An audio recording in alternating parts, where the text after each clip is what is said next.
वक्रतुंड महाकाय सूर्यकोटि समप्रभ निर्विघ्नं कुरु मे देव सर्वकार्येषु सर्वदा।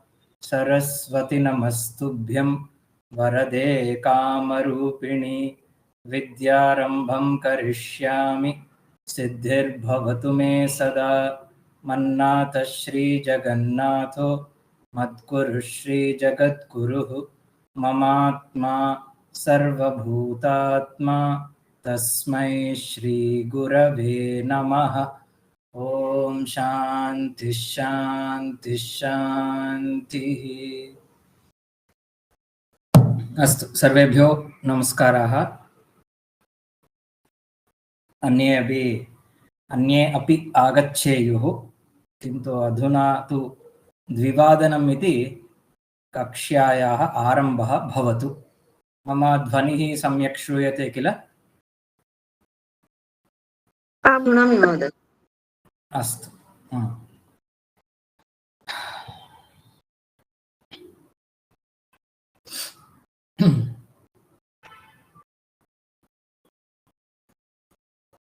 तर्हि आदौ विभक्तिवल्लरी इति ग्रन्थस्य परिचयं कर्तुम् इच्छामि। तत्र किञ्चित् अभ्यासं कुर्मः, तदनन्तरं पाठ्यक्रमस्य प्रति गच्छामः।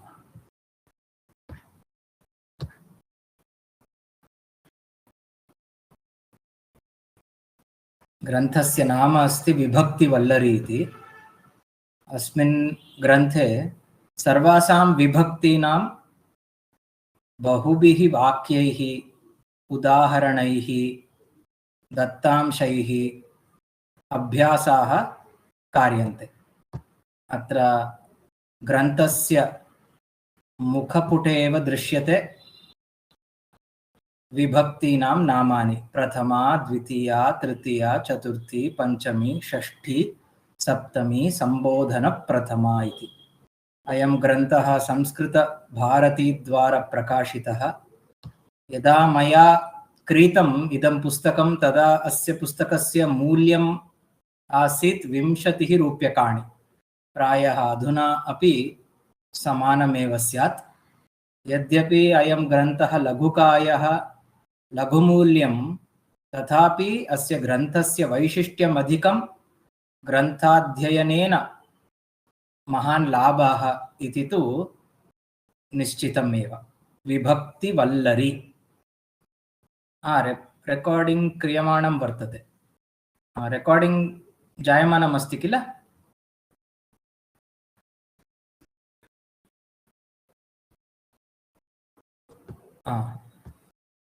अत्र यद् लिखितं किञ्चित् पठामि, भवन्तः अपि मया साकं पठन्तु।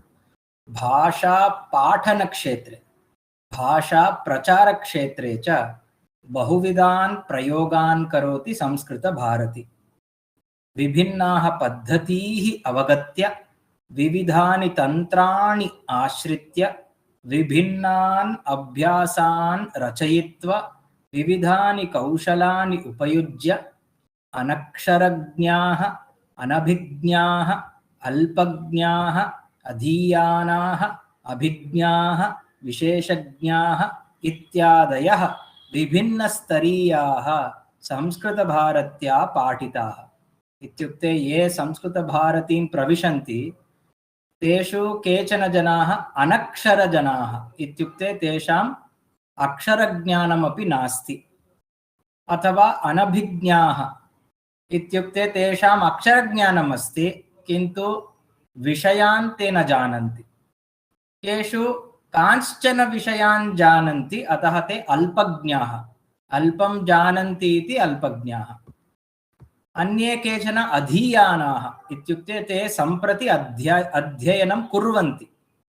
अन्ये अभिज्ञाः, इत्युक्ते तेषां सामान्यज्ञानम् अस्ति। विशेषज्ञाः, सामान्यं ज्ञानमपि अस्ति, विशेषं ज्ञानमपि अस्ति इति। अनक्षरज्ञः इति प्रथमं सोपानं इत्यस्मात् विशेषज्ञः इति अन्तिमं सोपानम् इत्येवं सर्वेपि जनाः विभक्ताः। किन्तु एते सर्वेपि जनाः संस्कृतभारती द्वारा पाठिताः सन्ति। एवं पाठनसमये सज्जीकृतेषु अभ्यासेषु विभक्तिसम्बद्धान् अभ्यासान् पृथक् कृत्य पुस्तकरूपेण प्रकाशयन्ती अस्ति संस्कृतभारती। बहुविधाः अभ्यासाः रच्यन्ते। तेषु बहुविधेषु अभ्यासेषु यत्र यत्र विभक्तेः अभ्यासः भवति तादृशान् अंशान् एकत्र संकलय्य ग्रन्थरूपेण प्रकाशितः वर्तते तेन संस्कृतिभारत्या।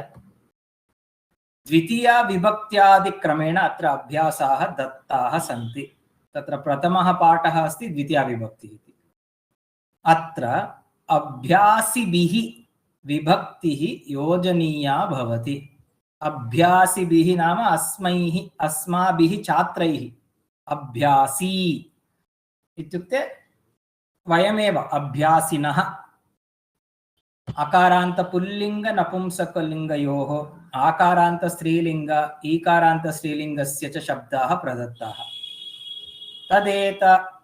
तद् एतदादीनां सर्वनाम्नां रूपाणि तत्र सर्वनाम शब्दाः अपि सन्ति। यथा तद् शब्दः, एतद् शब्दः, इदं शब्दः, एते सर्वेपि सर्वनाम शब्दाः। सर्वनाम्नां रूपाणि अपि प्रयुक्तानि। अतः प्राथमिक अभ्यासिनः विशेषक्लेशं विना वयं सर्वे अपि प्राथमिक अभ्यासिनः स्मः। अस्माकं क्लेशः न भवति। क्लेशं विना एतस्य पुस्तकस्य उपयोगं कर्तुं समर्थाः भवन्ति इति वयं विश्वसिमः, इति वयं विश्वासं कुर्मः। अत्र संकलिताः अभ्यासाः विविधेषु प्रसंगेषु कार्यकर्तृभिः स्वप्रतिभया आविष्कृताः। नदीं गतानि जलानि इव एते कार्यकर्तृप्रयत्नाः अपि पृथक् अभिज्ञानरहिताः सन्ति।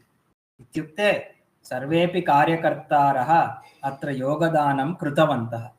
यथा बहुषु क्षेत्रेषु जलं सम्मिल्य नदीं प्रविशति, नदीं प्रविश्य यत् जलं वर्तते तत्र अयं जलभागः तस्मात् कूपात्, एषः जलभागः अन्यस्मात् कूपात् इति पृथक्करणं न शक्यते। तद्वदेव अत्र अपि बहूनां कार्यकर्तॄणां प्रयासः अस्ति, किन्तु सर्वमपि मिश्रितम्, अभिज्ञारहिताः सन्ति। अतः नामग्रहणपूर्वकं कृतज्ञतां समर्पयितुम् अशक्नुवन्तः वयं परिश्रमं कृतवद्भ्यः सर्वेभ्यः नमः इति एतावत्तेव वदामः। तेषां सर्वेषां कार्यकर्तॄणां नामानि लेखनीयानि चेत् तद् न शक्यते इति उक्त्वा सर्वेभ्यो नमस्कारः विधीयते। अत्र उपयुक्तानि चित्राणि लिङ्गदेवरुवर्येण चित्रितानि। तस्मै मुद्रणकार्ये सहकृतवद्भ्यः मुद्रणालयबन्धुभ्यः च वयं कृतज्ञतां समर्पयामः। तदनन्तरमपि त्रयोदशस्य मुद्रणस्य अपि अत्र प्राक्कथनं वर्तते। अत्र वाक्ये क्रियापदम् इत्यस्य कः अर्थः? वाक्ये यत् पदं क्रियां सूचयति, वाक्ये यत् पदं क्रियां बोधयति, वाक्ये क्रियासूचकं पदम् एव क्रियापदम्। तद्वत् कर्तृसूचकं पदं कर्तृपदं। यत् पदं कर्तारं बोधयति, यत् पदं कर्तारं सूचयति, यस्य पदस्य पठनेन अत्र एषः एव कर्ता इति ज्ञानं भवति, तत् पदं कर्तृपदम्।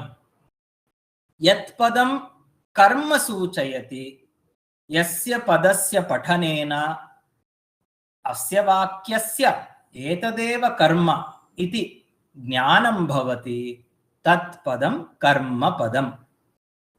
व्याकरणशास्त्रानुसारं कर्मपदस्य सर्वदा द्वितीया विभक्तिः एव भवति। अत्र त्रीणि उदाहरणानि दर्शितानि सन्ति। तत्र प्रथमम् उदाहरणम् अस्ति बालकः पाठं पठति। तर्हि अस्मिन् वाक्ये यत् पदं रेखाङ्कितं, रेखा नाम लैन्, अंकितं मार्क्ड, रेखाङ्कितं पदमस्ति पाठम्। अस्मिन् वाक्ये पाठं कर्मपदम् अस्ति। द्वितीये वाक्ये बालिका मालां रचयति, अत्र मालाम् इति कर्मपदम् अस्ति। तृतीयं वाक्यं पश्यामः, सः फलं खादति। अस्मिन् वाक्ये नपुंसकलिङ्गात्मकं पदमिदं फलं, फलशब्दस्य द्वितीया विभक्तिः एकवचनान्तं रूपम्, एतदेव कर्मपदम्। अतः कर्मपदं वाक्ये अस्ति चेत् तत् कर्मपदं द्वितीया विभक्तौ एव भवति इति अस्माकं मनसि स्पष्टं भवतु। इदानीम् अत्र कश्चन अभ्यासः वर्तते। अत्र पाठे के आगताः इति एकवारं पश्यामि। मिलित्वा वयं 6 जनाः, राधिका, प्रतिभा, योगानंद, अवंती भगिनी, पुनश्च मेघना। अस्तु, अतीव सुलभम् अस्ति। सुलभस्तरात् कठिनस्तरं प्रति अस्मिन् ग्रन्थे अभ्यासाः सन्ति। तर्हि आदौ अत्र योगानंद महोदयस्य उत्तराणि भवन्तु। उदाहरणे लिखितम् अस्ति सः प्रतिदिनं, तदनन्तरं रिक्तस्थानम् अस्ति। रिक्तस्थानं नाम एम्प्टी स्पेस्, आवरणम् ಅಂದ್ರೆ ब्राकेट्, आवरणे ग्रन्थः इति प्रथमा विभक्ति रूपम् अस्ति। किन्तु रिक्तस्थाने किं लेखनीयं? कर्मपदं भवेत्। कर्मपदम् अस्ति चेत् द्वितीया विभक्तिः। अतः साधु उत्तरं भवति सः प्रतिदिनं ग्रन्थं पठति इति अत्र साधु उत्तरम्। इदानीं योगानंद महोदय, भवान् पञ्चवाक्यानाम् उत्तरं वदतु। सम्पूर्णं वाक्यं साक्षात् उत्तरमेव वदतु। कर्मकः वृक्षं सिञ्चति। सिञ्चति इति क्रियापदस्य कः अर्थः? आङ्ग्लभाषया वा कन्नडभाषया वा वदतु। सिञ्चति ಸಿಂಪಡಿಸುವುದು, ಸ್ಪ್ರೇ ಮಾಡೋದು, ಸಿಂಪಡಿಸುವುದು, ನೀರು, ಜಲಸೇಚನಂ, ನೀರು ಹಾಕದ್ದು। उत्तमम्। अग्रे सज्जनः धर्मं पालयति।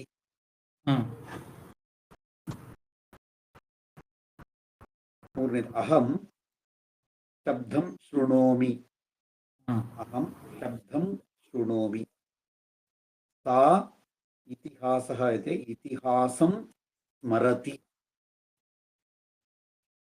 ते विद्यालयं गच्छन्ति। साधु। इदानीम् अवंती भगिनी, अग्रे पञ्चवाक्यानि। सेविका आपणं गच्छति।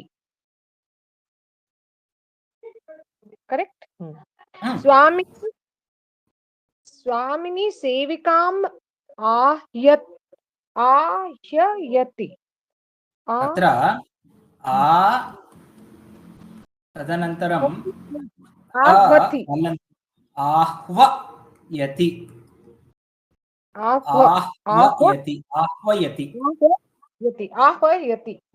मीनिंग आह्वयति नाम कॉलिंग, आह्वानं करोति। आह्वान, सेविका। ओके। जनकः पत्रिकां पठति, न्यूज़ पेपर। बालकः जननीं नमस्करोति। माता पुत्रीं बोधयति। साधु। तर्हि अत्र 10 अपि वाक्येषु कर्मपदम् एकवचने एव अस्ति। वृक्षं, धर्मं, शब्दम्, इतिहासं, विद्यालयम्, आपणं, सेविकां, पत्रिकां, जननीं, पुत्रीम् इति। अधुना अग्रे गच्छामः। इदानीं द्वितीयः अभ्यासः। एतानि वाक्यानि पठत। रामः पाठं पठित्वा निद्रां करोति। अत्र त्वा प्रत्ययः सर्वैः ज्ञातमेव। बालकः हस्तं प्रक्षाल्य भोजनं करोति। प्रक्षाल्य, प्रक्षालनं कृत्वा, वाशिंग कृत्वा। छात्राः पाठं पठितुं विद्यालयं गच्छन्ति। अत्र पठितुम् इत्यत्र तु तुमुन् प्रत्ययः। तत् कार्यं कर्तुम् इति। पठितुं, पठनं कर्तुं। बालिका पाठं पठन्ती एव निद्रां कृतवती। अत्र यः अस्माभिः चर्चितः विषयः ज्ञातः प्रत्ययः शत्रुप्रत्ययः, किन्तु किं लिङ्गम् अत्र स्त्रीलिङ्गम्। तर्हि अत्र त्वा प्रत्ययः, अत्र ल्यप् प्रत्ययः, अत्र तुमुन् प्रत्ययः, चतुर्थवाक्ये शत्रुप्रत्ययः स्त्रीलिङ्गे। इदानीम् अग्रे गच्छामः। एतेषु वाक्येषु चतुरस्रचिह्नेन, किं पदमत्र? चतुरस्र। चतुरस्र, चतुरस्र,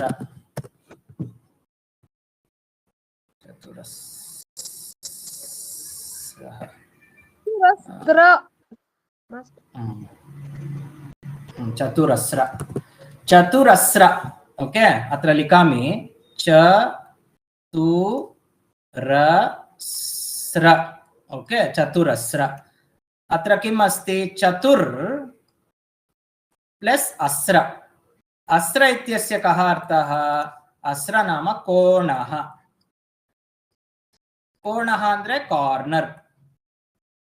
चतुरस्रः means that which has 4 corners. अस्माकं गणितशास्त्रे स्क्वायर अथवा rectangle, to refer to an object that is square or rectangle, general word without getting into technicalities of equal sides etc, the padam is chaturasra, विशेषणं पदम्। अतः त्रिषु लिङ्गेषु रूपाणि भवन्ति। चतुरस्रः पुल्लिङ्गे, चतुरस्रा स्त्रीलिङ्गे, चतुरस्रं नपुंसकलिङ्गे। सो चतुरस्र चिह्नेन क्रमशः त्वान्तं पदं, ल्यबन्तं पदं, तुमुन् अन्तं पदं, शत्रु अन्तं, शत्रन्तं, त्वा प्लस अन्तं त्वान्तं, ल्यप् प्लस अन्तं ल्यबन्तं, तुमुन् प्लस अन्तं तुमुन्नन्तं, शत्रु प्लस अन्तं शत्रन्तं च पदं सूचितम्। तेभ्यः पूर्वं स्थितानि कर्मपदानि। पूर्वं स्थितानि कर्मपदानि कानि? पाठं, हस्तं, पाठं, पाठम्। एतानि चत्वारि अपि कर्मपदानि अधोरेखया सूचितानि। तेषामपि द्वितीया भवति इत्येतम् अंशं परिशीलयत इति अस्माभिः अवगन्तव्यम्। इदानीम् एतं विषयम् अधिकृत्य अभ्यासं कुर्मः। आदौ मेघना भगिनी पञ्चवाक्यानि।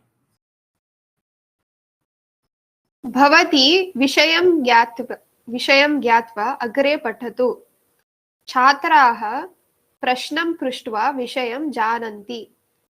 बालिका लेखनीं पातयित्वा रोदनं कृतवती। ते पत्रिकां पठित्वा विषयं जानन्ति। माता पाकं समाप्य सखीगृहं गतवती। अत्र एतत् पदं पुनः पठतु। समाप्य। माता पाकं समाप्य सखीगृहं गतवती। अत्र विद्यमानानि सर्वाणि पदानि अवगम्यन्ते वा? कुत्रचित् संशयः अस्ति वा कः अर्थः इति? पातयित्वा इत्यस्य कः अर्थः?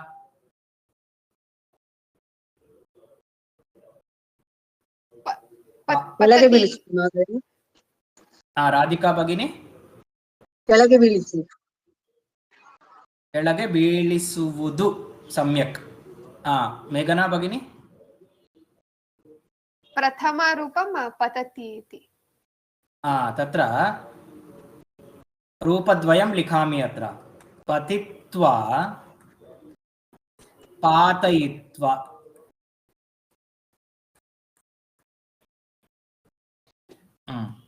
कः अर्थः? पतित्वा आफ्टर फॉलिंग, पातयित्वा after making it fall.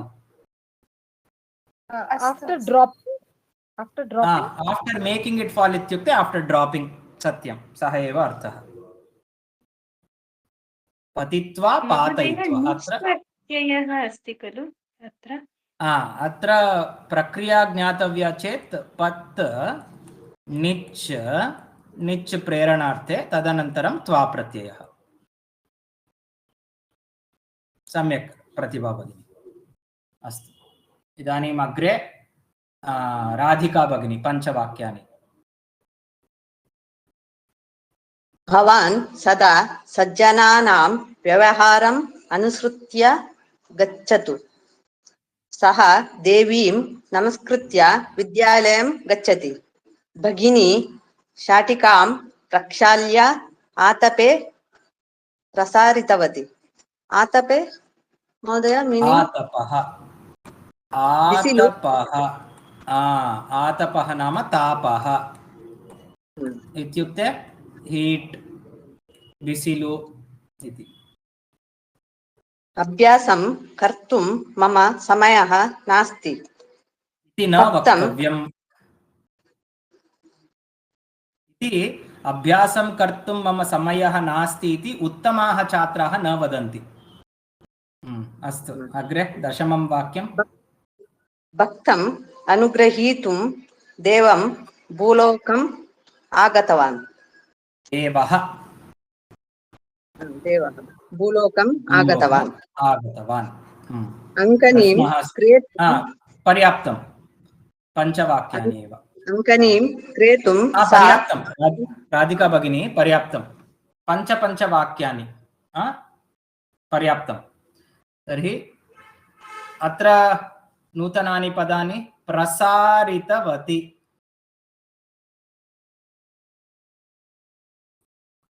हरडिದರು. Spread इट् अंत. प्र उपसर्गः, कः धातुः? सृ धातुः, निच् प्रत्ययः, तदनन्तरं कः प्रत्ययः? तवतु. किं लिङ्गं?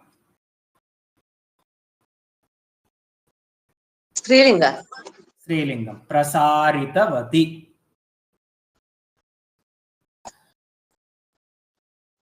ಒಣಗಿಸೋದಲ್ಲ, ಒಣಗಕ್ಕೆ ಹಾಕೋದಲ್ಲ ಮಹೋದಯ. ಫಾರ್ ಡ್ರೈಯಿಂಗ್ ನಾವು ವಿಶಾಲವಾಗಿ ಪ್ರಸಾರ ಅಂತ ಹೇಳ್ತೀವಲ್ವಾ, ಸ್ಪ್ರೆಡ್, ಪ್ರಸಾರ ಮಾಡಿ ಅಂತ. ಹರಡಿಸು.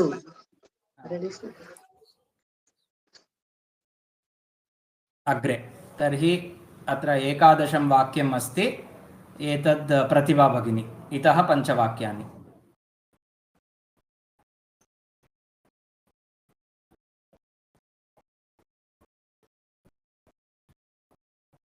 प्रतिभा भगिनी. श्रूयते वा महोदय? अधुना श्रूयते. 11 वाक्यम्. 11 वाक्यम्. अङ्कनीं क्रेतुं सा आपणं गतवती.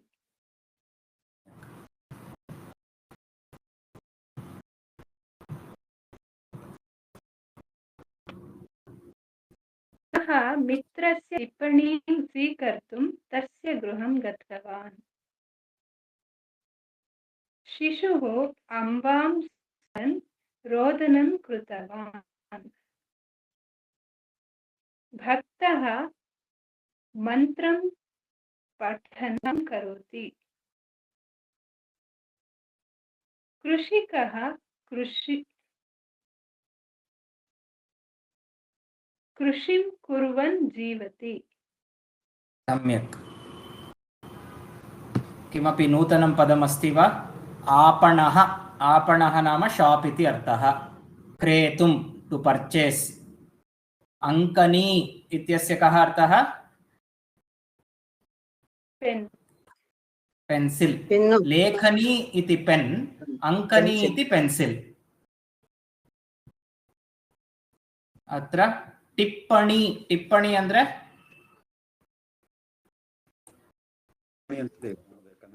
टिप्पणी ನೋಟ್ಸ್ ಸರಿ ಶಿಶುಃ ಕನ್ನಡದಲ್ಲಿ ಅಂಬ ಟಿಪ್ಪಣಿ ಅಂತ ಕನ್ನಡದಲ್ಲೂ ಟಿಪ್ಪಣಿ कन्नडायाम् अपि टिप्पणीमेव वदन्ति। साधु। पूजा रोदनं स्मरन् गृहं कृषिकः। कृषिकः इत्यस्य अर्थः फार्मर् इति। कृषिं नाम कृषिकार्यं कुर्वन् जीवति। अस्तु, अग्रे गच्छामः। अवन्ती भगिनी। क्रेतुम् इति कृ धातु एव भवति। किं प्रतिभा भगिनी? क्रेतुम् इति महोदय कृषिकः पुल्लिङ्ग एकनिमिषं। क्रेतुम् इत्यस्मिन् विषये कः प्रश्नः? अत्र धातुः कृ भवति। नैव, तत्र एकं क्रियापदमस्ति किल, क्रीणाति। क्रीणाति ಟು ಬ್ರಿಂಗ್ ಅಲ್ಲ, ಟು ಬ್ರಿಂಗ್. क्रीणाति इत्यस्य अर्थः to buy, to purchase, to buy. अतः तत्र ह्रस्व इकारः वा दीर्घः इकारः वा इति एकवारम् अहं धातुपाठे पश्यामि। क्रीणाति, क्री इति धातुः, तर्हि दीर्घः ईकारः क्री धातुः, तदनन्तरं तुमुन् प्रत्ययः। किन्तु अत्र क्रेतुम् इति ईकारस्य एकारः भवति, क्रेतुम् इति रूपं सिद्ध्यति। राधिका भगिनी, भवत्याः कः प्रश्नः? कृषकः मीनिङ्ग् महोदय? कृषकः कृषिकः, कृषकः समानः अर्थः, फार्मर् इति। यः कृषिकार्यं करोति सः कृषकः, कृषिकः। अग्रे अवन्ती भगिनी।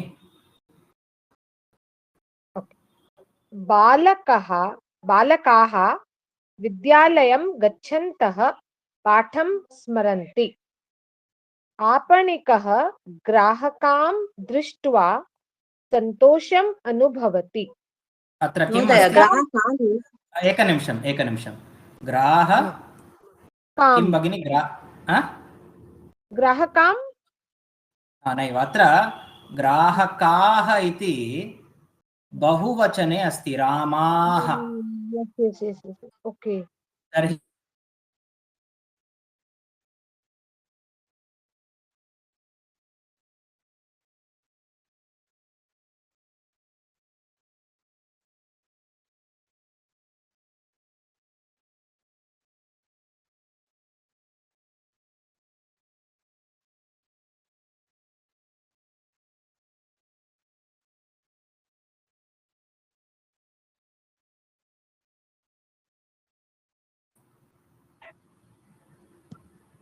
ध्वनिः न श्रूयते। अवन्ती। ಸಾರಿ ಸರ್, ಕ್ಷಮೆ. ಇದು ಗ್ರಾಹಕಾನ್ ಅಲ್ಲ, ಗ್ರಾಹಕಾನ್. आपणिकः ग्राहकान् दृष्ट्वा सन्तोषम् अनुभवति। पितामहः देवान् पूजयित्वा भोजनं करोति। तण्डुलान् क्रेतुं सः आपणं गच्छति। सः जनान् आहूय नीतिं बोधयति। पर्याप्तं। पुनरेकवारम् एतानि पञ्चवाक्यानि पश्यन्तु। कुत्रचित् बोधः आवश्यकः चेत् पृच्छन्तु। ग्राहकः नाम कस्टमर् इति, आपणिकः नाम शॉपकीपर इति अर्थः। तण्डुलाः rice. Rice grains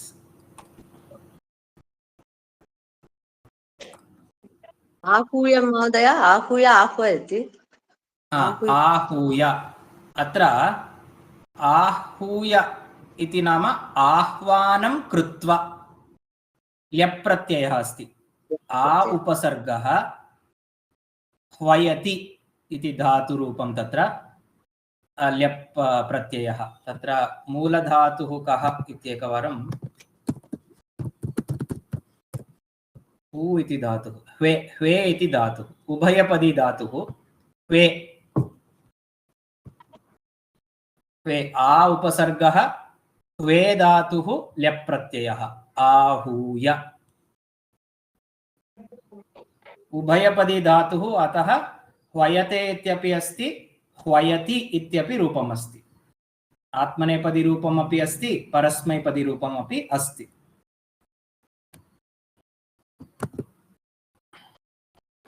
Sir, this tandulaha will always be plural? तथा नास्ति अत्र भवताम् अभ्यासार्थं केचन शब्दाः एकवचने दत्ताः अन्ये शब्दाः बहुवचने दत्ताः अस्माकम् अभ्यासार्थम् Ala, because tandula, we cannot have one morsel of rice ever. I mean, really. भवति इदानीं यदि तण्डुलैः माला रचनीया चेत् तर्हि एकैकं तण्डुलं स्वीकृत्य तस्य ग्रथनं क्रियते. If you want to make a small bracelet of rice grains or you want to arrange a small design, so you can still refer to it in ekavachanam.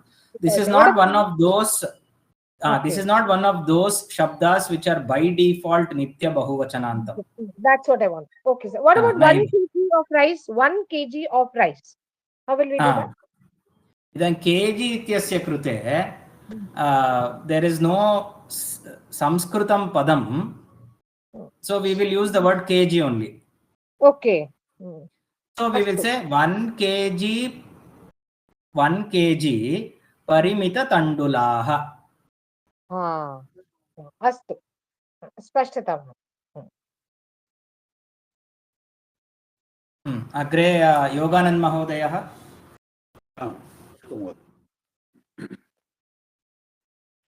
छात्रान् बोधयन् अध्यापकः तृप्तं प्राप्नोति तृप्तिं प्राप्नोति छात्रान् बोधयन् अध्यापकः तृप्तिं प्राप्नोति पितामही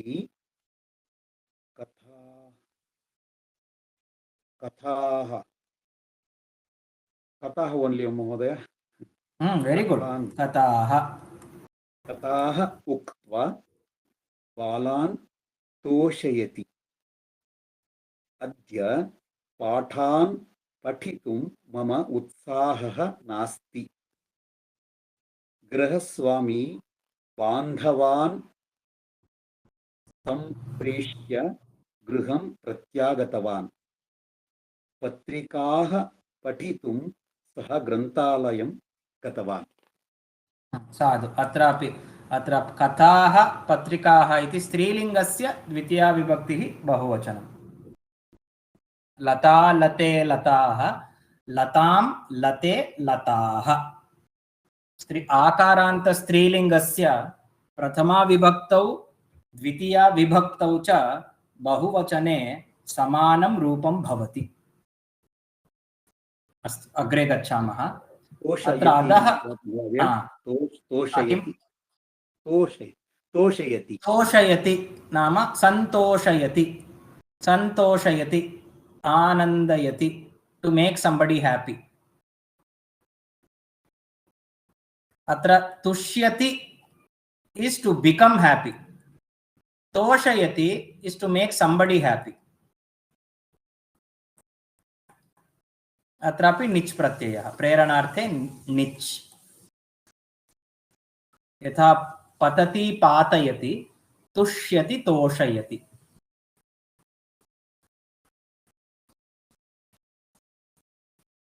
अवगतं वा महोदय अग्रे गच्छामः अधस्थितानि वाक्यानि पठत सः पाठं पठति वर्तमानकालः सः पाठं पठितवान् भूतकालः तवतु प्रत्ययः सः पाठं पठिष्यति भविष्यत्कालः सः पाठं पठतु लोट्लकारः सः पाठं पठित्वा गृहं गतवान् सः पाठं पठितुं पुस्तकं स्वीकृतवान् सः पाठं विलिख्य नाम लिखित्वा इत्येव अर्थः गृहं गतवान् सः पाठं पठन् निद्रां कृतवान् पठन् इत्यत्र शत्रुप्रत्ययः एवं पाठम् इति अत्र सप्तसु अपि वाक्येषु द्वितीया विभक्तौ अस्ति एतेषु सप्तसु अपि वाक्येषु कर्मपदं पाठम् इति अस्ति इदानीम् अग्रे एतं विषयम् अधिकृत्य एव अभ्यासः दीयते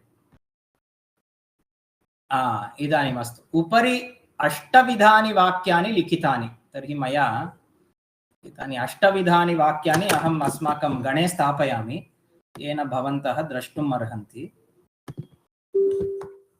यतोहि तानि अष्टविधानि वाक्यानि दृष्ट्वा एव अग्रे वाक्यानि रचनीयानि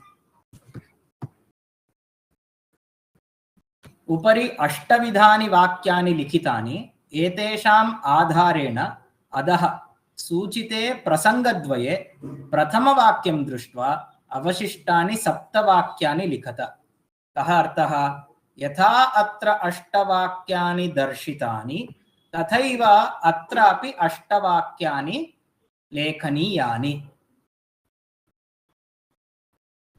तर्हि एवं कुर्मः वा कथम्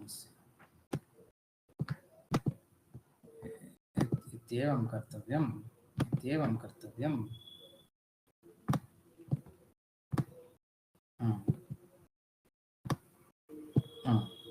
दृश्यते वा मित्राणि तर्हि अत्र रूपालक्ष्मी भगिनी आगतवती वा के सन्ति अस्माकम् इदानीं राधिका भगिनी अवन्ती मेघना प्रतिभा योगानन्द इति पञ्चछात्राः एव किल अहम् आगमिष्यामि महोदय कः आगतवती रूपालक्ष्मी वा आं महोदय तर्हि अत्र अहम् आगच्छामि अथवा अहमस्मि महोदय I thought it is by 2:30 so from 2:30 अस्तु चिन्ता नास्ति तर्हि अग्रिमं भवती करोतु तर्हि एतत् कार्यं राधिका भगिनी अत्र अष्टवाक्यानि यथा चित्रे सन्ति तद्वदेव अत्र रचनीयानि द्वितीयं वाक्यं किं भवति कविः श्लोकं पठितवान् लिखति इति अस्ति अत्र कविः श्लोकं लिखितवान्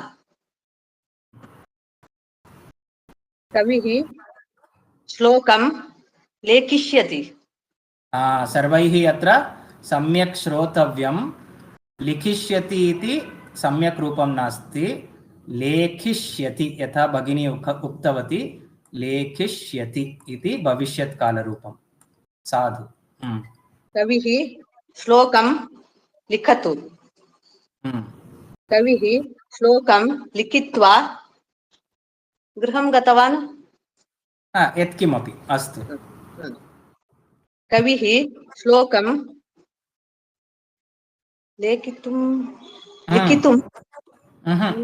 लेखितुं पुस्तकं स्वीकृतवान् अत्रापि मित्राणि लेखितुम् इत्येव साधुरूपम् अस्ति लेखितुं कविः श्लोकं विलिख्य महोदय सम्यक् किं कृतवान् विलिख्य गृहं गतवान् कविः श्लोकं लिखन् महोदय शत्रुकृदन्त लिखन् लिखन् सम्यक् अस्ति लिखन् निद्रां कृतवान् सम्यक् एवमेव मेघना भगिनी भवती अपि अस्य एव प्रयासं करोतु मास्तु तर्हि समानं भवति अतः अग्रे कुर्मः बालकः लेखनीं क्रीणाति बालकः लेखनीं क्रीणितवान् अत्र किं रूपं भवति क्रीतवान् क्रीतवान् यतोहि धातु मूलधातुः अस्ति क्री इत्येव क्रीतवान् बालकः लेखनीं क्रीतवान् अस्तु बालकः लेखनीं क्रेष्यति अस्तु क्रेष्यति क्रीणाति इत्यस्य क्रेष्यति बालकः लेखनीं क्रीणातु सम्यक् क्रीणातु लिखामि सर्वेषां प्रयोगाय क्रीणातु सम्यक् बालकः लेखनीं क्रीत्वा गृहं गतवान् सम्यक् बालकः लेखनीं क्रेणितुं वा क्रेतुं बालकः लेखनीं क्रेतुम् आपणं गतवान् बालकः लेखनीं इदानीं विक्रीय इति अस्तु विक्रीय नाम आफ्टर् सेल्लिङ्ग् क्रीत्वा नाम आफ्टर् बयिङ्ग् विक्रीय नाम आफ्टर् सेल्लिङ्ग् इति अर्थः विक्रयणं सेल्लिङ्ग् क्रयणं बयिङ्ग् क्रयणम् इस् बयिङ्ग् पर्चेसिङ्ग् विक्रयणम् इस् सेल्लिङ्ग् तो बालकः लेखनीं विक्रीय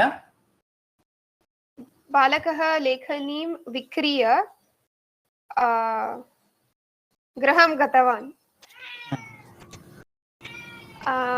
बालकः लेखनीं क्रीणन् अस्तु बालकः लेखनीं क्रीणन्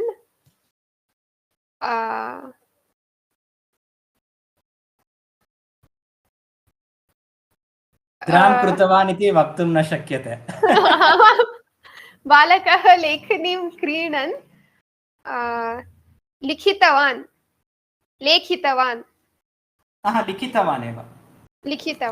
केवलं स्थानद्वये लेखितुं लेखिष्यति इति स्थानद्वये एव ले इति अन्यत्र सर्वत्र ली इत्येव अस्तु लिखितवान् सम्यक् अस्ति इदानीम् अग्रे गच्छामः चतुर्थः अत्र अभ्यासः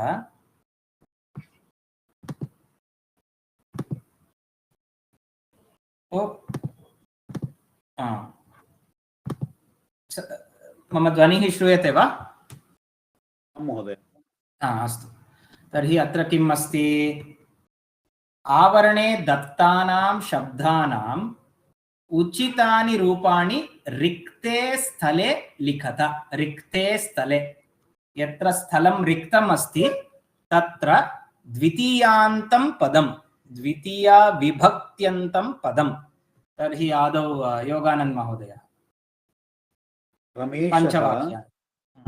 रमेशः प्रतिदिनं देवं जनकम् अग्रजम् आचार्यञ्च नमस्करोति सम्यक् वा महोदय सम्यक् सीता ग्रन्थं सुधाखण्डं स्यूतं दण्डं च नयति सेवकः आम्रं पनसं नारिकेलं च सिञ्चति रामः दशरथं सुमित्रं वसिष्ठं च नमस्कृतवान्। सज्जनः धर्मं परोपकारं सदाचारं च इच्छति। अत्र अस्माकम् अवधानं कुत्र भवतु इत्युक्ते एकं तु आवरणे दत्तस्य पदस्य द्वितीया विभक्तिरूपं किम्? अत्र देवः, तर्हि द्वितीया विभक्तिरूपं देवं, जनकः द्वितीया विभक्तिरूपं जनकम् इति अवधानं भवतु। द्वितीयम् अवधानं भवतु सम्पूर्णं वाक्यम्। अत्र नूतनं क्रियापदं नमस्करोति, नयति, सिञ्चति, नमस्कृतवान्, इच्छति। यदा एतानि क्रियापदानि सन्ति तदा द्वितीया विभक्ति प्रयोक्तव्य इत्यपि अस्माकं ज्ञानं भवतु। दण्डं नयति, स्यूतं नयति, आम्रं सिञ्चति। अत्र आम्रः, पनसः, नारिकेलः इति अस्ति। एतत् स्मरन्तु, यदि केवलम् आम्रः इति पुल्लिङ्गपदमस्ति चेत् तत् वृक्षः एव, आम्रवृक्षः इत्येव अर्थः, न तु आम्रफलम्। अत्रापि पनसः इति पुल्लिङ्गरूपम् इत्युक्ते तत्र पनसवृक्षः इत्येव अर्थः। नारिकेलः इति पुल्लिङ्गरूपं, तर्हि नारिकेलवृक्षः। यदि आम्रं, पनसं, नारिकेलम् इति नपुंसकलिङ्गरूपाणि दत्तानि चेत् तत्तु फलम् इति। आम्रम् इस् फलम्, आम्रः इस् वृक्षः। पनसम् इस् फलं, पनसः वृक्षः।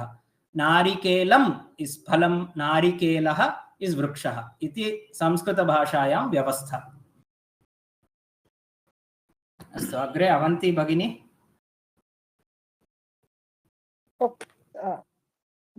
भगिनी आपणतः मालां, पत्रिकां, पादरक्षां, स्थालिकां च आनीतवती। बालकः लेखनीं, अङ्कणीं, कादम्बरीं, सूचीं च कृतवान्। माता स्यूतं, युतकं, वेष्टीं, शाटिकां च क्षालितवती। अहं कोलाहलं, कलहं, what is कलहं sir? कोलाहलः इति उच्चैः ध्वनिकरणं। कलह इति कलहः इति परस्परं युद्धम् इति वक्तुं न शक्नोमि, क्वारल् इति। There is a word, no? What is the word for petty fight? ಜಗಳ ಮಾಡೋದು. ಜಗಳ ಮಾಡೋದು. ಆಂಗ್ಲದಲ್ಲಿ there is a word for like argument, right? Argument will be kolahalaha.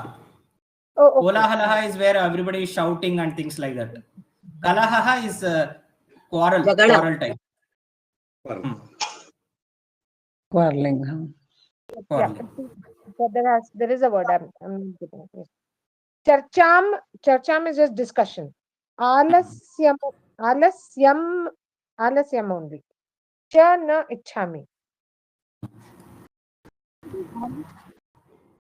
प्रश्नः अस्ति वा कुत्रचित्? एतद् विस्मृतं वा? बालकः डैश डैश डैश क्रीतवान्। That I understand. लेखनीम्, अङ्कनीं, सूची नाम अत्र needle. कादम्बरीं नाम उपन्यासग्रन्थः, कादम्बरीग्रन्थः। तर्हि अग्रे गच्छामः। 10th वाक्यं, दशमं वाक्यं भवती एव वदतु, अनन्तरं रूपालक्ष्मी भगिनी। अहं गणेशं, दुर्गां, सरस्वतीं, लक्ष्मीं च पूजयामि। सम्यक्, इदानीं रूपालक्ष्मी भगिनी।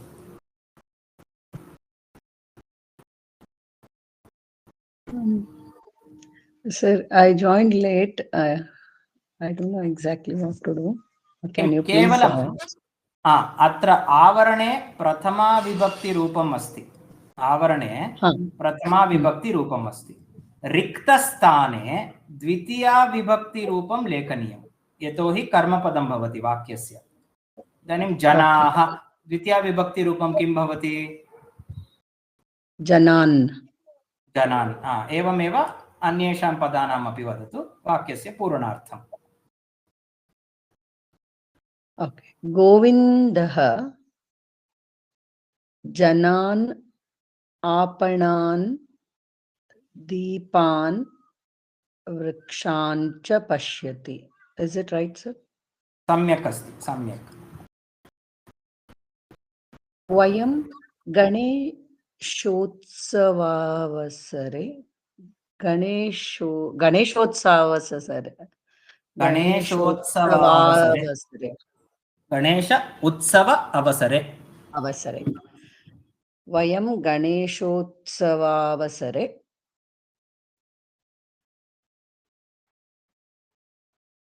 भगिन्यौ अल्ल अत्र किं शब्दवत् अस्ति? नदी शब्दवत् अस्ति। नदी, नद्यौ, नद्यः। तर्हि द्वितीया विभक्तौ किं भवति? नदीं, नद्यौ, नदीः इति बहुवचने। अत्र एकवचनम्। वयं गणेशोत्सवावसरे भगिनी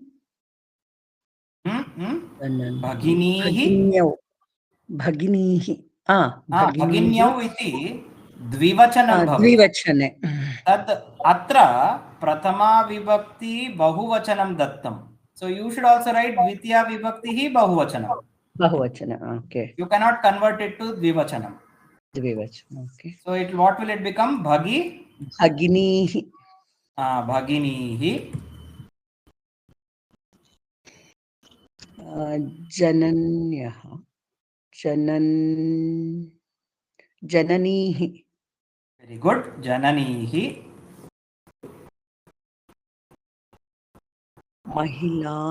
महिलान् अल्ल राम।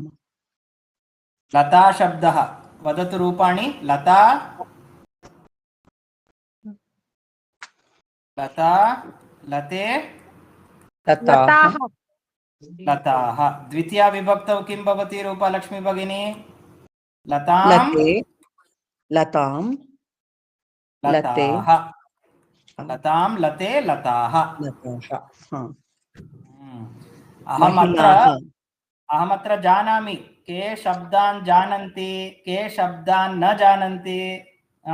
शब्दानाम् अभ्यासः कर्तव्यः। महिलाः,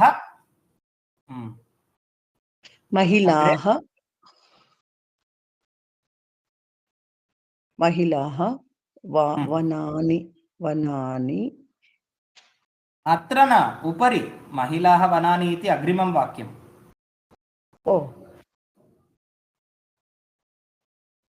Is it? Yeah. उद्योगिन्यः।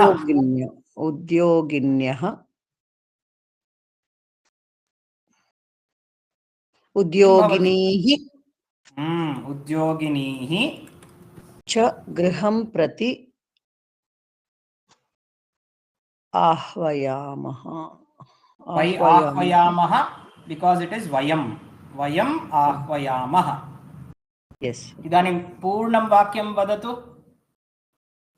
वयं गणेशोत्सवावसरे भगिनी जननी भगिनीः विसर्गः महोदय। भगिनीः जननीः महिलाः उद्योगिनीः च गृहं प्रति आह्वयामः। साधु। इदानीम् अग्रिमं वाक्यं। वायुः पुरुषान्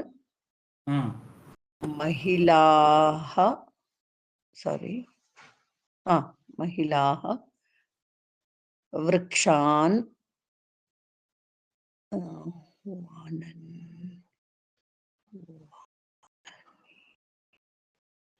वाननीः हरिशब्द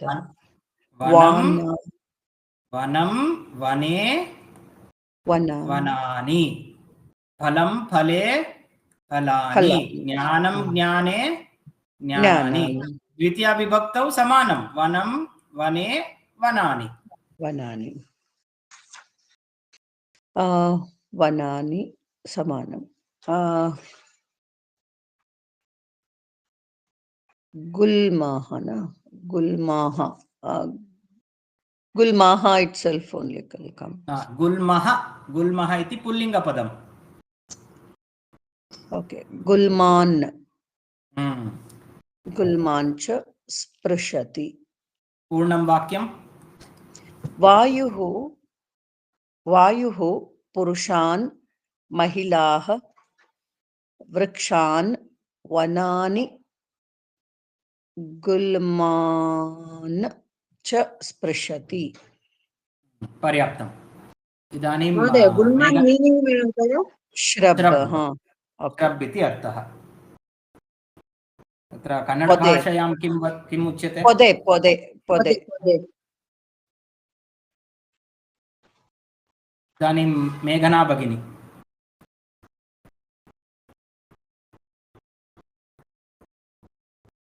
गोपालः कवयित्रयः कवयित्रीः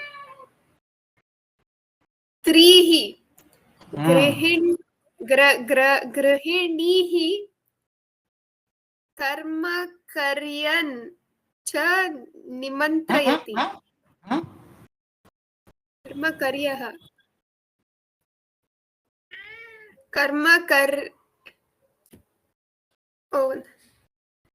कर्मकर्यीः वा? कर्मकरीः च निमन्त्रयति. निमन्त्रयति नाम इन्वैट् करोति. कवयित्रीः गृहिणीः कर्मकरीः च निमन्त्रयति. ಇವರೆಲ್ಲರನ್ನು ಕರೆಯದ್ದು. महोदय आमन्त्रयति अल्वा? Very good.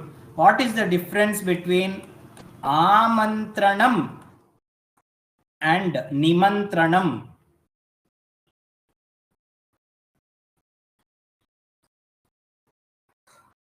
ಆಮಂತ್ರಣಂ ಅಂದ್ರೆ ಆಪ್ಷನ್, ಬೇಕಾದ್ರೆ ಹೋಗ್ಬೋದು, ಇಲ್ಲ ಅಂದ್ರೆ ಪರವಾಗಿಲ್ಲ. ನಿಮಂತ್ರಣಂ ಅಂದ್ರೆ ಆಪ್ಷನ್ ಇಲ್ಲ, ಹೋಗ್ಲೇಬೇಕು. ಮದ್ವೆಗೆ ನಮ್ಗೆಲ್ಲ ಆಮಂತ್ರಣೆ ಮಾಡ್ತಾರೆ, ದಯವಿಟ್ಟು ಬನ್ನಿ ಅಂತ.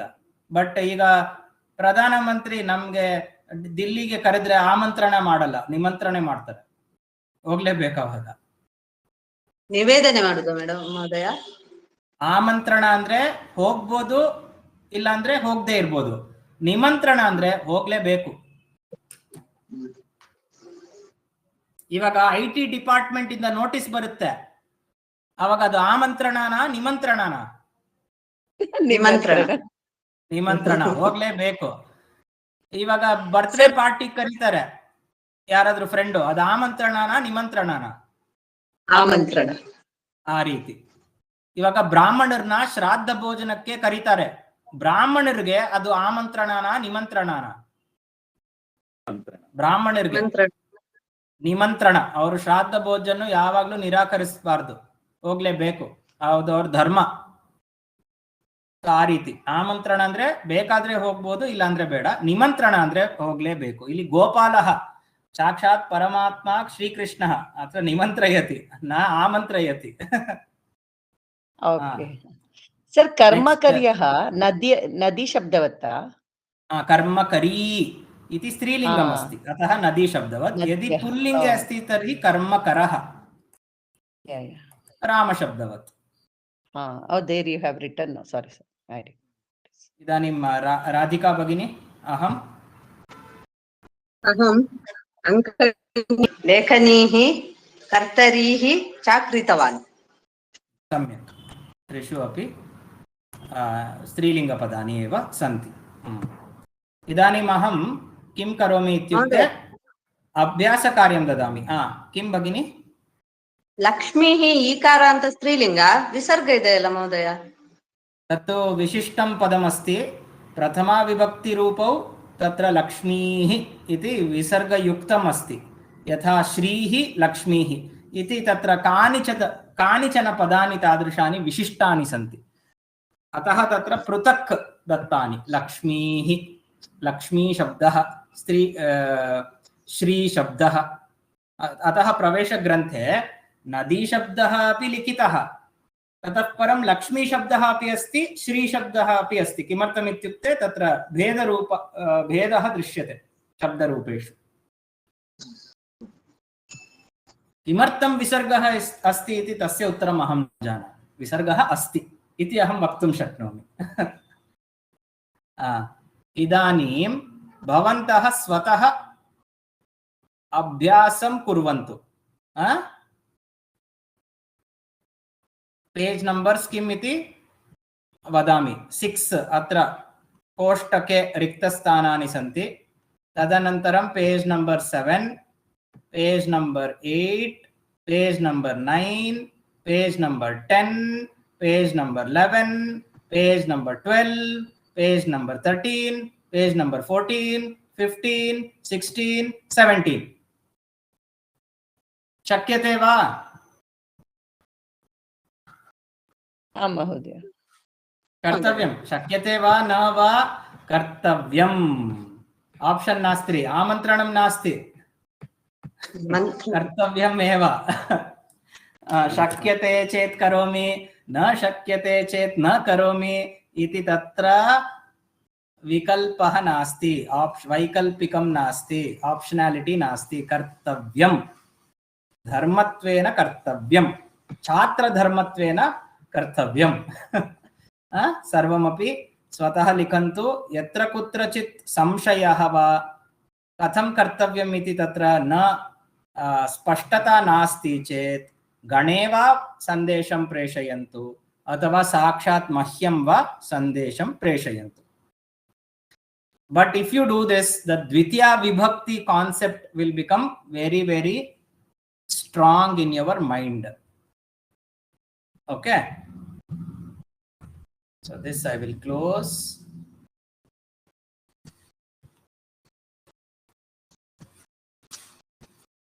Now I want to go towards the notes. Shall we continue? Yesterday we had to do some this thing what sentence construction. तस्य प्रयत्नं कुर्मः वा? दशमः पाठः.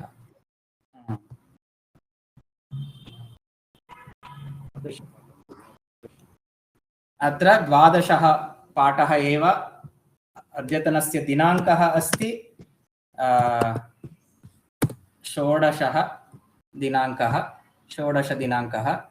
तत्र विशेष्य विशेषणभावस्य एव अध्ययनं प्रचलति.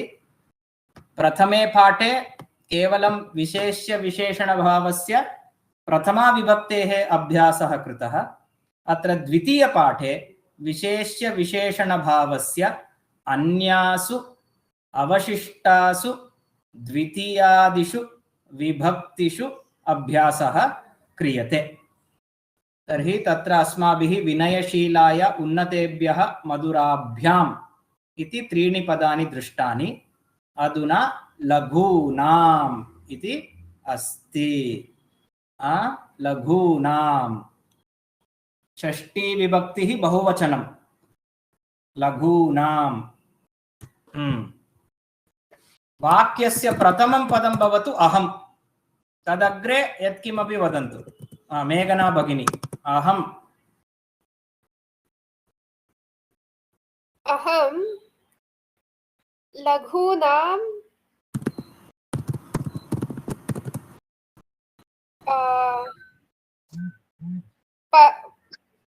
पशूनाम्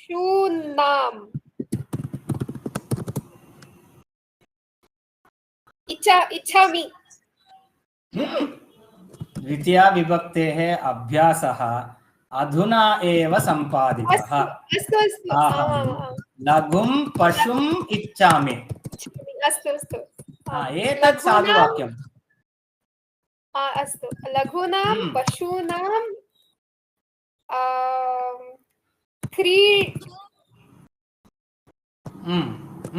क्रीडनं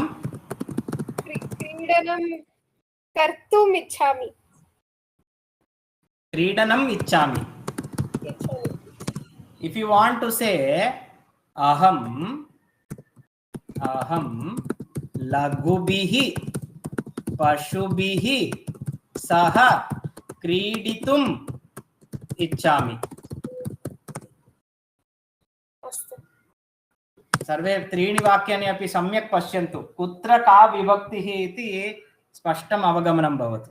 इच्छामि लघुं पशुम् इच्छामि, लघूनां पशूनाम् इच्छामि इति दोषः। लघूनां पशूनां क्रीडनम् इच्छामि, पालनम् इच्छामि, पोषणम् इच्छामि, रूपम् इच्छामि, भाषणम् इच्छामि।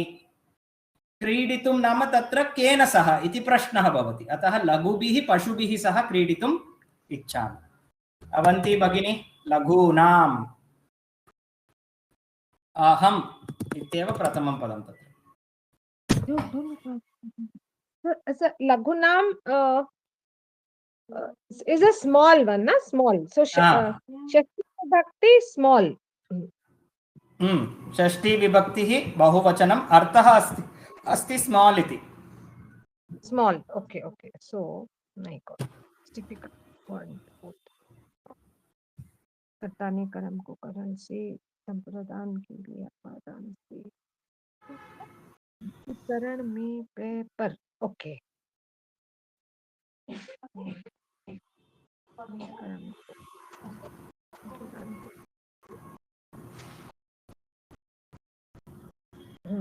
Okay, so then it will be aham laghunam.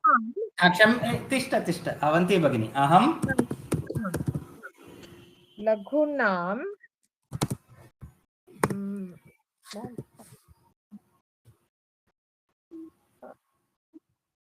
baggage suit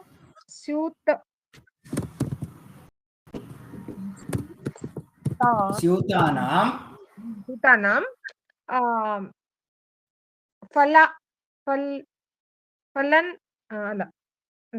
putting the bags, putting the fruits. Laghunam Sutanam. What is the meaning of Shashti Vibhakti? It will be off. Okay, so okay. If you want to put vegetables in small bags. Exactly. But then it doesn't come as off. आगच्छति। इदानीं लघूनां स्यूतानाम् अन्तः लानि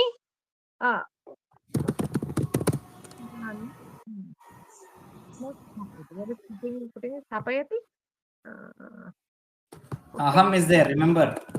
But what is the putting, sir? Sthapayami. That dhatu is correct, but what is the correct roopam? Sthapayami.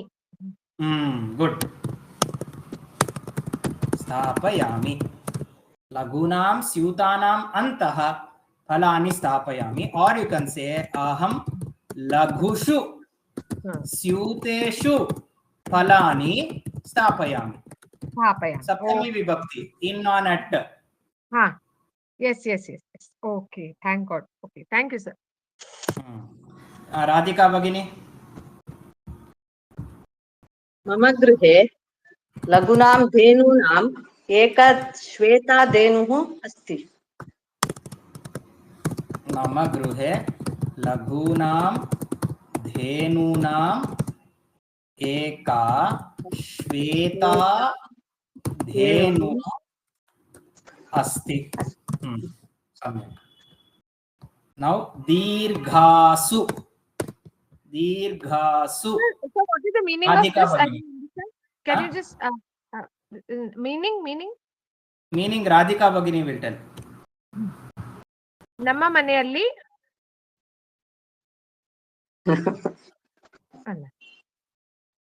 Radhika Bhagini, कः अर्थः ನಮ್ಮ ಮನೆಯಲ್ಲಿ? ಲಘುವಾದ ದೇಣುಗಳಲ್ಲಿ ಒಂದು ಬಿಳಿದನ ಇದೆ. ಬಿಳಿದನ. Amongst the small cows, which means vatsa, dhenuhu, there is one white dhenuhu. Okay. Lots of small cows, but one is white. Okay. Yeah, lots of small cows and one is white. Correct, Satyam. Okay. Dhanyawad. Dirghasu, atra किं लिङ्गं स्त्रीलिङ्गं बहुवचन विभक्तिः सप्तमी सप्तमी and बहुवचनं राधिका भगिनी तत्र वाक्ये त्वं तिष्ठतु त्वम् इति प्रथमं पदम्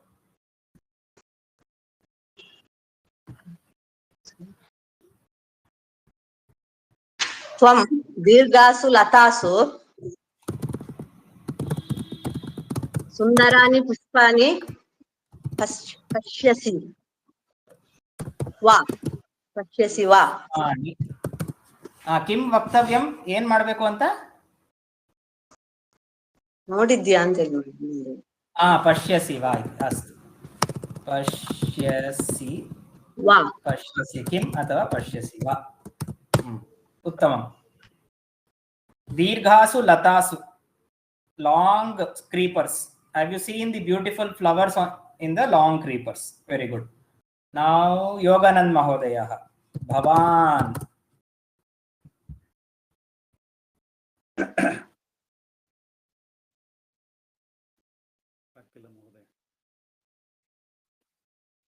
दीर्घासु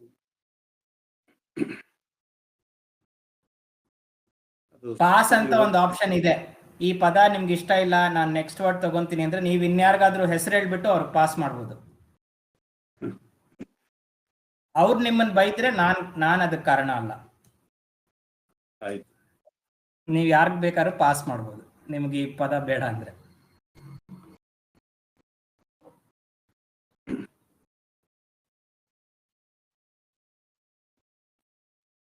प्रतिभा भगिनी कोडी महोदय अस्तु प्रतिभा भगिनी दीर्घासु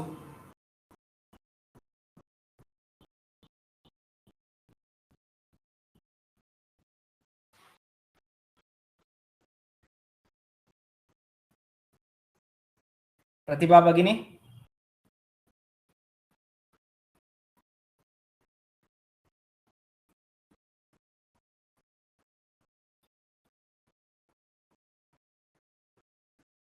भगिनी अस्ति वा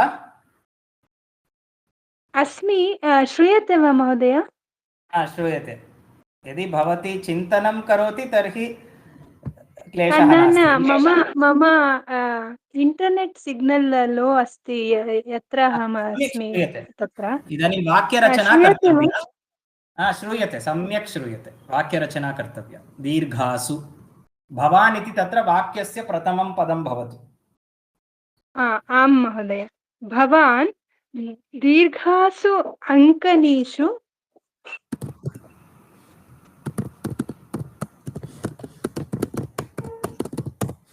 किं वर्णम् इच्छति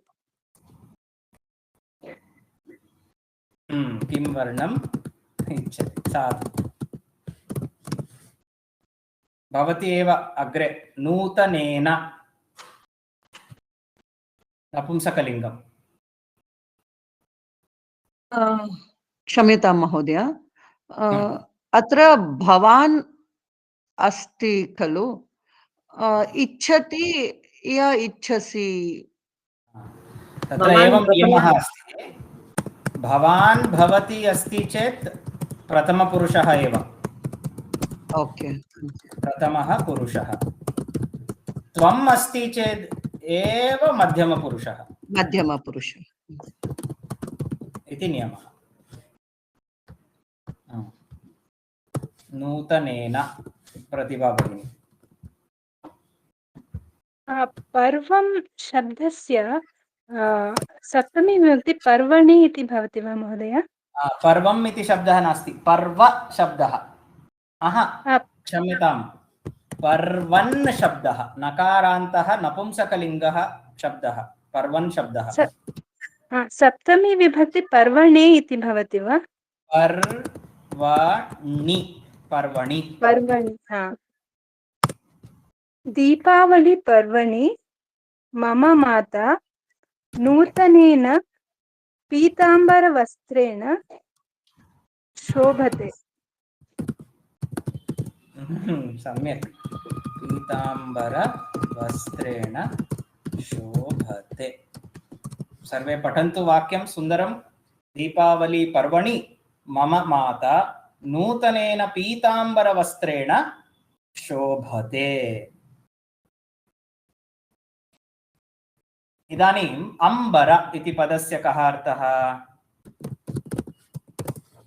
आकाश विष्णुम् उद्दिश्य पीताम्बरधारी इति पदमस्ति। पीताम्बरधारी। अम्बर इति शब्दस्य किम् अर्थः? वस्त्रम्। वस्त्रम्। इदानीं प्रतिभा भगिनी परिष्कारः अपेक्षितः। पीताम्बरवस्त्रेण अम्बर नाम अम्बर इत्येव वस्त्रम्। वस्त्रस्य उपयोगं न करणीयं वा महोदय? अत्र अत्र पीताम्बरेण एव अम्बर, किन्तु पीतं वस्त्रम् अम्बर इत्युक्ते वस्त्रम् इत्येव। अम्बरं वस्त्रम्। अस्तु महोदय। इदानीं पीताम्बरेण एव भवितव्यं खलु? सत्यं, पीताम्बरेण इत्येव भवितव्यं। पीताम्बरेण शोभते। इतोपि एकम् अंशम् अत्र वक्तुम् इच्छामि। पर्वणि, इदानीं पदद्वयं लिखामि अत्र, कः अर्थभेदः इति वदन्तु। पर्व / उत्सवः। पर्वोत्सवः सन्धिकार्यं मास्तु। कः अर्थभेदः? अनयोः पदयोः मध्ये कः भेदः? भेदः अस्ति वा नास्ति वा? महोदय, पर्व इति गृहे वयं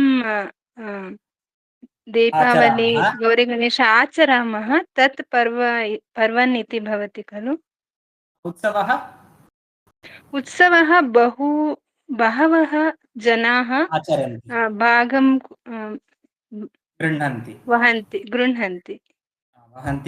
इदानीं पर्व इत्यस्य अर्थः अस्ति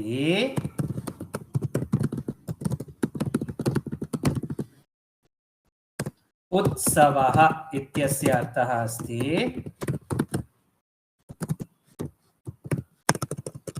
किन्तु पर्व नाम पर्वदिनं नाम यस्मिन् दिने पूर्णिमा अथवा अमावास्या, तत् पर्वदिनम् अस्ति। पर्वदिनं पर्व refers to only those days of full moon or no moon. वैदिककाले पर्वदिनेषु एव विशेषपूजादिकं भवति स्म. The sense of celebration, they would only celebrate, their celebrations were limited to Amavasya and Purnima. The actual word for festival is Utsavaha. But because they used to celebrate on those 2 days, we started calling the word Parva also as festival. Utsavaha iti Anandasya Avasaraha. Parva iti Purnima Amavasya. Just for your knowledge. Kintu asmakam pradeshika bhashasu ivattu parvadina andre ivattu habba iti vyavaharah. Kintu moolataya bhavantah janantu parva nama full moon, purnima athava amavasya titihi, purnima titihi athava amavasya titihi. Yasmin dine astu pruchatu kah prashna? महोदय, एतत् कृष्णाष्टमी गणेशचतुर्थी तेपि पर्वदिनाः एव खलु? पूर्णिमायाम् आगच्छति वा? न, अष्टमी नवमी अस्ति चेत् पूर्णिमा नास्ति किल? अष्टमी तदपि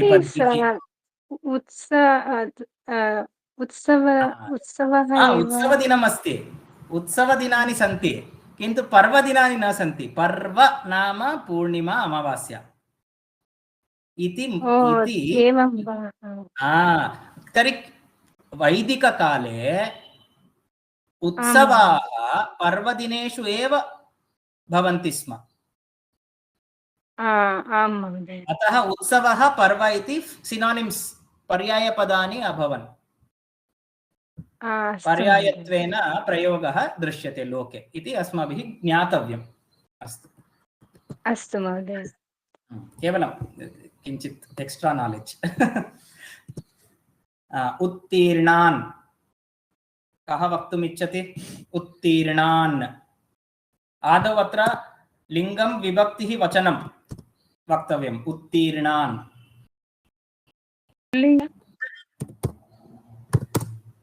उत्तीर्णान् छात्रान् विभक्तिः द्वितीय बहुवचनं महोदय। द्वितीयविभक्ति बहुवचनं पुल्लिङ्ग। राधिका भगिनी किं वाक्यम्? उत्तीर्णान् छात्रान्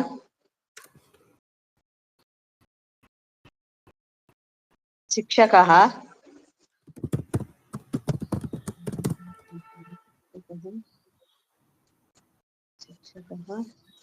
अभिनन्दनं करोति। अभिनन्दनं करोति। Good. Any other sentence by anybody? अन्यत् वाक्यम् अन्येन केनचित्? छात्रः उत्तीर्णान् अङ्कान् प्राप् छात्रः एव। अस्तु उत्तीर्णान् अङ्कान् छात्रः उत्तीर्णान् you are trying to tell passing marks passing मास्तु उत्तीर्णान् उत्तीर्णान् उत्तीर्णः. see we'll feel the meaning of uttirnah. Uttirnah means passed over. Yes, passed over. The one who has passed over. Passed over means not passed away, crossed, surpassed. It refers to the person who has passed. अस्तु अस्तु उत्तीर्णान् अङ्कान् प्राप्तवान्। We can't say uttirnan ankan. अस्तु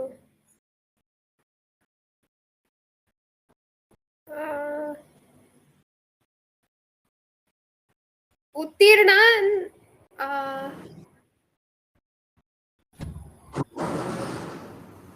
We can say it's okay. Let's assume that 1 to 100 is there and 40 is the passing over point. So uttirnaha ankaha refers to anything above 40. Okay. Uttirnan ankan prapnoti. साधु वाक्यम् इत्येव अहं चिन्तयामि, किन्तु अहं मम ज्येष्ठान् एकवारं पृच्छामि किम् एतद् वाक्यं साधु वा इति। प्राप्तवान् इति उक्तवती वा? आम्।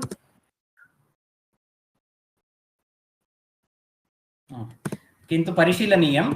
एकवारम् अहमपि चिन्तयामि, अन्यान् अपि पृच्छामि। इतोपि एकं वाक्यम् उक्त्वा अद्यतनं पाठं समापयामि। Sir, I will try. उत्तीर्णान् जनान्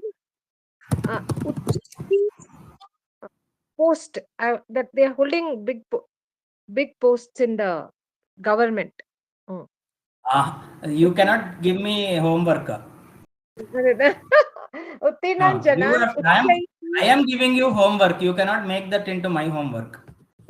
Sorry sir, I'm trying. उत्तीर्णान् जनान् उच्चैः sthana. Hold. What is hold? See, okay, I'm going to give an essential input. All of you, you have to stop framing the sentence in English and then converting it into Sanskritam. Yeah, okay. You have to start with small sentences where you think in Sanskritam first. So even if your sentence is as small as Uttirnan Chatran Ichchami, it's okay. This is you are thinking first in Sanskritam, which is a very short sentence. Yeah. Balakah gacchati, Uttirnam Balakam Pashyami. But Sanskrit first approach will make it easy. Otherwise, you are trying to use all your Vibhakti knowledge, compress it in the very early stage of your language learning. Tatha mastu. Sanskritena eva vakyasya chintanam karotu. Astu, astu Mahoday. इदानीम् अत्र किम् उत्तीर्णां छात्रान् इति प्रश्नः भवति। Crossed over तर्हि अत्र किमपि लेखनीयं। स्पर्धाम् उत्तीर्णान् छात्रान्, परीक्षाम् उत्तीर्णान् छात्रान् इति लिखामश्चेत् सम्यक् भवति। परीक्षाम् उत्तीर्णान् छात्रान् शिक्षकः अभिनन्दनं करोति। कुत्र उत्तीर्णान् अङ्कान् प्राप्तवान् इत्युक्ते परीक्षायाम् उत्तीर्णान् अङ्कान्। अत्र किम् इतोपि एकं वाक्यं श्रोतुम् इच्छामि येन केन। क्रीडायाम् अहं प्रयत्नं करोमि। क्रीडायाम् उत्तीर्णान् क्रीडायाम् इति न आवश्यकं, because U are doing it in English in sports or in game, but remember here parikshayam I didn't write, I wrote pariksham, which means past. क्रीडान् Kridam is enough here. क्रीडान् उत्तीर्णान् बालकान्। Very good.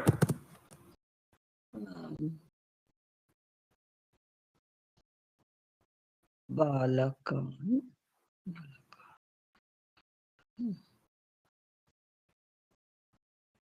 अभिनन्दनानि। शिक्षकः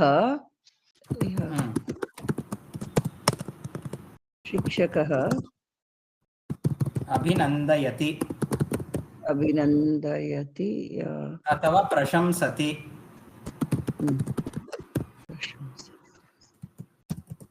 अथवा आह्वयति अथवा तर्जयति। Will she scold? No.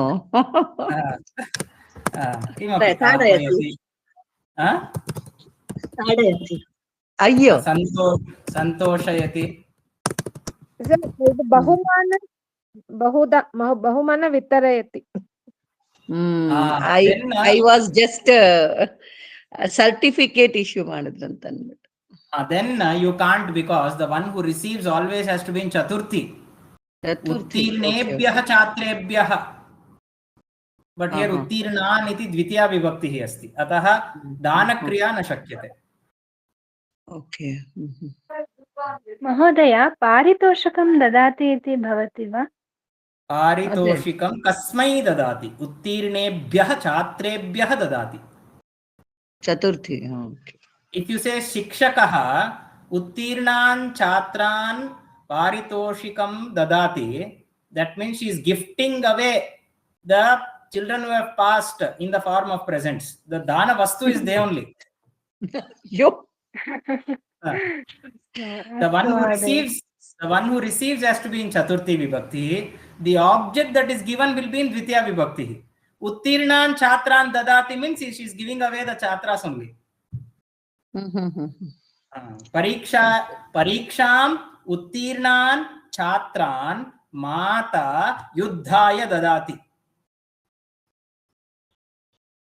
That is correct. She is giving them for deshasya युद्धाय ददाति. Okay. श्लाघते इति। उत्तीर्णान् छात्रान् शिक्षकः श्लाघते. Praises. प्रशंसति, अभिनन्दयति, श्लाघते, आह्वयति, सन्तोषयति, सन्तर्पयति, यत्किमपि। महोदय नमति। Excellent. Yeah, if it is शिक्षकः usually नमः नमस्कारः तु कनिष्ठाः ज्येष्ठान् नमस्कुर्वन्ति, दोड्डवरिगे माडद्दु, अतः नमस्करोति नमति इति सम्यक् न भवति।